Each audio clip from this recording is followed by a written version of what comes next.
Welcome to video 4 in our project series in D365. In the last video we saw how resources were assigned, booked to a project, and in this short video we're going to show you how actuals, in this case time, can get recorded to a project in two different ways. So this was the project we resourced last time, BR6, and if we come down the screen, the page, we'll see some data here, which shows us the resourcing statuses. So it's fully staffed. We have every booking we need made on the system now. The total planned effort is 56 hours, which came from the work breakdown structure. We have a duration of 5 days overall, and we've got a start and an end date here on the schedule as well. You'll see here on the list that we've got the list of resources assigned under each of these sections. And if we go and look at booking details, we get the calendar view similar to the view that we used for actually creating these resource bookings in the first place.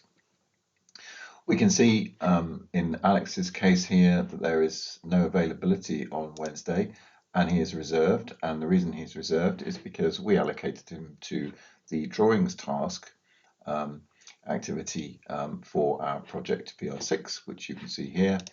If we go and have a look on the Thursday, actually it was a 16-hour assignment there, so we've got 2 days booked for him here. If we go and have a look at Morris, then we've got a survey activity on the 7th we previously booked, and materials on the 8th, and actually on the 9th as well, because that was a 16-hour activity here, and we can see he's been hard booked. This will affect his utilization when a booking is hard booked or assigned, then it affects your utilization figures. And also down here for the project management side of it, we've got commercial review and budget activity here, and risk assessment activity here. So these are our bookings. In terms of getting actual time into the solution, then a timesheet is a very common way of doing it. And if we go and have a look at my timesheets, then the solution will show timesheets to a user in different ways. It's always filtered on their own timesheets, and we can see that we've got a timesheet here in a draft status with no hours on it at the moment.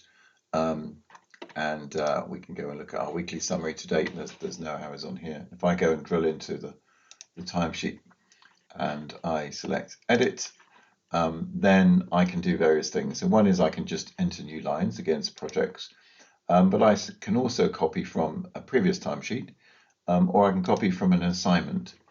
Now, because I was booked onto this particular project, BR6, then it's pulled this activity in. So if you do use the assignment system, then that makes this timesheet selection easier to use.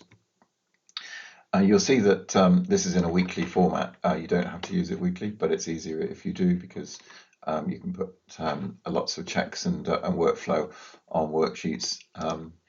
And obviously I can add more lines here, I can add different projects.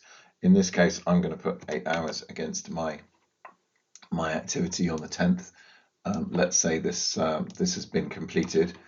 And when you click onto a day here, you'll see underneath that these comments become active. So I can put an internal comment and an external comment here. An internal comment will just be used internally, of course, and won't appear on any documents. An external comment can be used on an invoice to back up invoicing. Invoice, let's say commercial review complete. Commercial review complete and completed and okay. Okay, so that's my comment for Friday the 8th for these Friday the 10th for these hours here.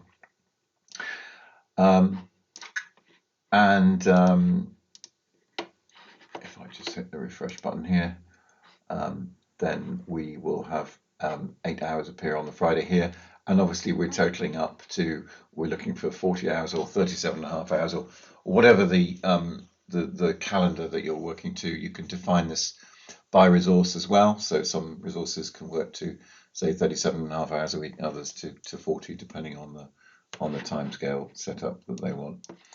You can also add other details in here, such as financial dimensions as well, and they would pull through from my user and this project if I had different cost centers and department codes set up as dimensions on here. The next stage that I'm going to do, obviously I could print this timesheet if I wanted to.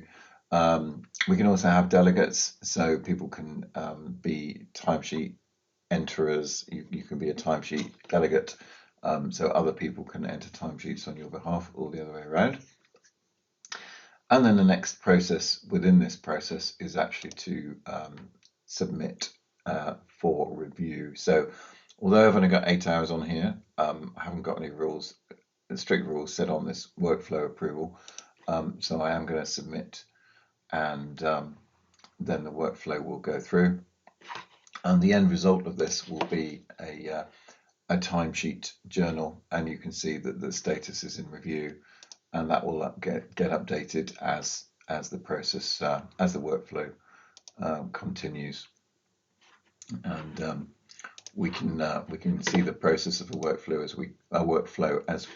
as it progresses, which we'll come back to. The other way of getting time into a project is through a journal.